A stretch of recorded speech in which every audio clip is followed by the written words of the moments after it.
you watch? Do you want to be in it? I don't know. I had no idea this whole entire time. What's your name, man? Tyler. Tyler? Nice to meet you, man. Nice to meet you, man. Good job with the 5'4" hand. Yeah. That was sick. So you got a poker blog? Yeah. Small one. DogeBag right here. DogeBag. DogeBag? Yeah, it's a version of Doge. Do you know what the Doge is? Yeah. Okay. It's a like young people thing. Young people thing. Yeah, so no, that's not what I meant. Oh, tempted. Under the gun. Alright, take care, guys. Good luck, everyone. Hey, nice meeting you, man. I wasn't planning on making a vlog for this session, but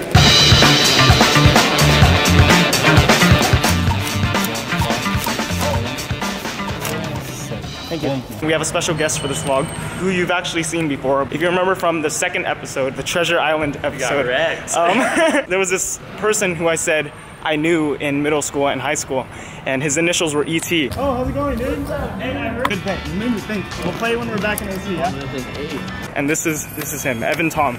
Ladies and gentlemen. How was your session, man? Pretty good. Pretty good? 400 Up $402. That's a decent hourly. We played 4 hours. $100 an hour. Not bad at all. Bought in for 200, cashed out for 717. It's a pretty good session. Evan doesn't remember too many hands. He doesn't take too many notes. If you vaguely remember any important hand. So I had aces under the gun, open to 15, flat collar in middle position, and a flat collar on the button. Flop came out queen 7 deuce all rainbow. So I bet around 25. I got raised to 50. I flatted because raising on a queen 7 deuce board is a little sketchy. Yeah. Turn came an 8 of diamonds, so there's 2 diamonds now. I checked. The aggressor bet 50. I raise to 125. He shoves all in. I snap call with aces, and he turns over slow played kings. Interesting. He flatted pre-flop, and then raised the flop. So either way, stacks are getting in. All right. When you told me about the aces over kings, I thought it was all in pre. No, I was expecting. Yeah. I mean, anyways, I'll go over the hand histories when I have the chance, but we got to drive back, and it's like 11:30, so I will see you when I get home. So as I said, I wasn't planning on vlogging the session at the gardens, but it ended up having a few interesting hands, and I ended up meeting a viewer, so I thought that was really cool. This is the first viewer I've ever met through the poker vlog, so yeah, there were only 2 main interesting hands from this session, so I was going to make sort of a mini vlog, but then I ended up playing a session at the Bicycle Casino with Evan once again, and there were some hands from there too. So just to give some context, early in the session I picked up pocket kings, raised pre-flop, bet the flop when it was queen high, and got raised by the player to my direct left. He didn't have that much more behind, and I thought to myself that I'm never folding here, so I decided to put him all in. He snap calls, and he has ace-queen. Our kings hold, so we pick up a pretty nice pot in the beginning, and I'm up about 200 when I pick up ace-10 of hearts on the button. There are several imps. I raise to 20, and I get 4 callers, so we're going 5 ways to a flop. The flop is 8-5-3, 2 hearts, so we have 2 overs in addition to having a flush draw. Action checks over to me, and I actually decide to check, even though most of the time I would be betting my flush draws. The reason was because I felt like there's a decent chance that I'm ahead, and I don't think I'm getting any pairs to fold. Looking back, I think betting might be a better option because I can protect against weaker hands by getting some people to fold and hopefully getting the others to fold to a double barrel. And I think that even if someone has top pair in this situation, there are a lot of overcards that could put them in a tough spot if I continue barreling. And if a heart comes, I do get to win a bigger pot as well. So I think betting here would be the better option. But I decided to check. And the turn brings a pretty great card. It's the 4 of hearts. So we make the nuts on the turn. This time the big blind leads out for $30. Action folds to the low jack who makes the call. And I'm definitely going to put in a raise here. The big blind hasn't been playing that many hands so far. It seemed like the player to just wait for hands and then bet when he has it. So I think that he has a pretty strong hand here. And in addition to that, he has a pretty large stack. I think he had about 400 before making this bet, and I have him covered. So I do want to build a pot here and set up for a river shove. So I go ahead and raise it up to 130. The big blind tanks for quite a while and seems to know he's beat. And then he eventually folds. So it seemed like he had a worse flush in that situation. The low jack thinks for a very, very long time. He starts counting out his chips and thinking of what to do. And he actually shoves. He ended up shoving for about 260, I believe. I snap call, of course, with the nuts. The river comes in 8, which is not the best card since it pairs the board. And my opponent shows pocket 4s for a turned set. So we end up losing to a full house in this situation, and it probably would have been avoided if I just c-bet the flop. So not a great situation. I went from being up about 200 or maybe more to being down about $30, I believe. So in this next hand, I have ace-jack offsuit and under the gun +1.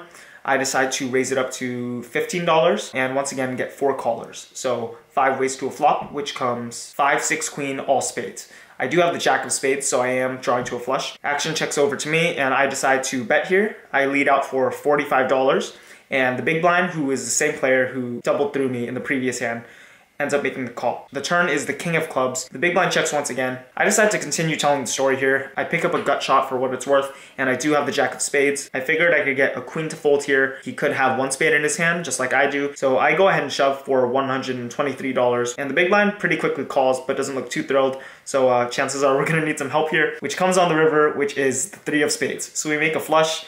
I show my hand and my opponent mucks. So not sure if it was a little too aggressive, but yeah, ended up working out. And it felt good to get a little bit of revenge on that player who rivered a full house on me. And that concludes that session. Weren't too many interesting hands. Those were the big ones. Big shout out to Tyler, who was sitting across from me and recognized me from the vlog. I had no idea that he knew who I was the entire time, and then he told me at the very end. So ended up booking a profit of $517 total. I was in for $200 and cash out for $717. So that session was on April 2nd. Then on April 11th, Evan and I went to the Bicycle Casino to play another session. If you follow me on Instagram and saw my story, this was the session that was featured in that story. I have 2 hands from there as well, so let's get into them. All right, so this one's a fun one. I have king 8 of spades in, I believe, the hijack or the cutoff. I'm not entirely sure. I raised pre-flop. I believe I made it 18. I was opening to 18 in this game because it seemed like 18 was getting a lot more folds than 15 was. So that was my standard open for this session. And I don't remember exactly what happened, but based on what I believe the pot size was in certain parts of the hand, I think I got 2 callers. The first one was, I believe he was on the button, and the other caller was someone who had limped earlier. So we're headed 3 ways to a flop, which comes 8, 7, 6, 1 spade. So we have top pair here with a backdoor flush draw for what it's worth. There's a check, and I decide to c-bet here, and I make it 35, I believe. And I get called by the player 2 seats to my left,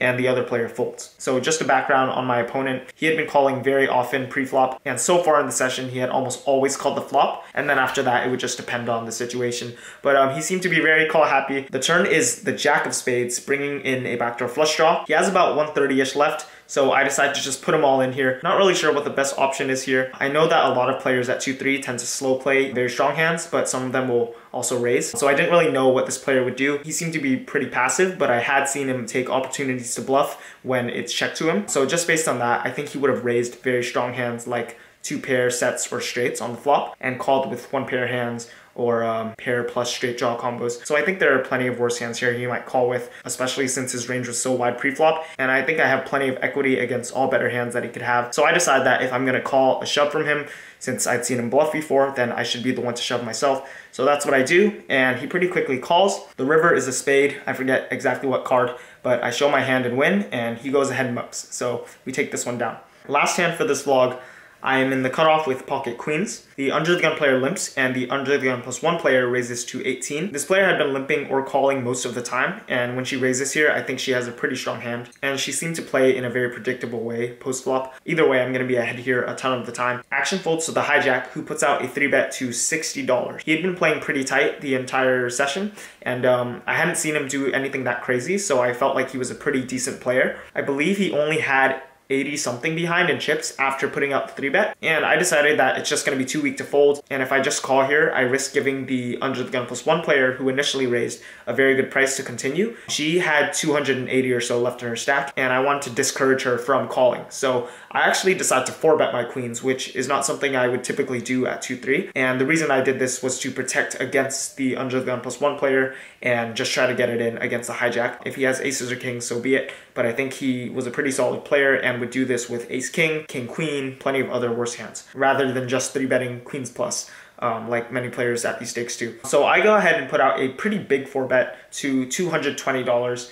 And the reason for this was, once again, I want to discourage the under the gun +1 player from calling. And at the time, I think I estimated that she had maybe 250 or so left. And in addition to that, I just kind of did the calculation wrong in my head of how I should side this, but I don't think it matters a ton for this specific hand. Action very, very slowly folds back to the under the gun +1 player, and she tanks for a while, starts counting out her chips, and then eventually lays down her hand. Action is back on the hijack, and here's the interesting part about the hand. He actually had $200 in cash on the table at the time, and he actually announced that he was rebuying, but I didn't notice. So I actually believed he had 80 something left behind when really he had a full stack. So he actually started with effectively $300 at this point, and I had him covered. So I kind of made a mistake here. Probably would not have 4-bet queens if I had known he was playing with the bigger stack, but it was a little bit too late to do anything about it. So he tanks for a while, does not snap, raise or snap call, and he seems on the verge of shoving or folding. So that's good news. He probably doesn't have aces or kings. He gives me a good stare down and asks if I want him to call, and asks if I have aces. He lifts up his cards, and out of the corner of my eye, I see the king of clubs, and then a few seconds later, I see the ace of spades. So pretty good news. We know we're ahead. He thinks about it for quite a while, and then eventually lays down his hand and says, "You can steal my 60. Even more interesting is that the under the gun +1 player actually decided to take out the flop from the deck just to see what it was. And when she puts the cards out on the table, we see that the flop would have been Jack 10-9, all spades. And in addition to that, she says that she would have flopped a set. So I would have had an overpair and been open-ended. I did not have a spade in my hand, so I would not have had a flush draw. The hijack would have had 2 overcards, plus a gut shot, plus the nut flush draw, and if the under the gun +1 player was telling the truth, she would have had a set. So it would have been a pretty interesting hand if it had gotten to the flop. But anyways, ended up taking this one down. Kind of made a mistake by not being aware of the actual stack size of the hijack. So Evan and I actually ended up playing for only 2.5 hours. Once we got there, we started winning a lot of hands really quickly. And after playing a pretty short session, we just decided it would be best for us to call it a night and book a win. Nice meeting you, man. Want to be on the vlog? Next one. Yeah, for sure. I'm in a vlog video today, Jay. Hey, good luck, man. I wasn't planning on vlogging this either. Show me that. Show me that. Let's go. Makes this look like nothing. So I ended up being in for $300 and cashed out for $644. I'm happy about this, but damn, like. And Evan bought in for $300 and cashed out for over $1,600. This is something else. Pretty crazy stack to have at 2-3. He had a few interesting hands that happened too, so you're gonna get to see more hand histories from him. Oh shoot, the lighting sucks. But Evan, go ahead, talk about some hands. First hands was under the gun. I made it 15. 3 callers. Small blind fidgeted with his chips like he was gonna 3-bet, and then he ended up flatting. Big blind tried to squeeze for 75, which is really small, into a 6-way pot. I 4-bet to 180, so effective stacks. We had like 300 behind. I was looking for a raise size where I can make a lot of value from jacks plus, but not fold out everything. So shoving over the top would have had him fold. Flop came out ace, queen, 7, rainbow. He shoves his last 135 into 500. I snap with a set of aces. He has top 2. He has ace, queen off. Flatted a 4-bet. Yeah, I was just gonna say, he called a 4-bet. Ace, queen off. What are you beating there, bro? Yeah. I had aces again in the cutoff. So it folds to me. I make it 12, figuring standard open is gonna get a lot of folders. I get 3-bet on the button by a semi-competent player.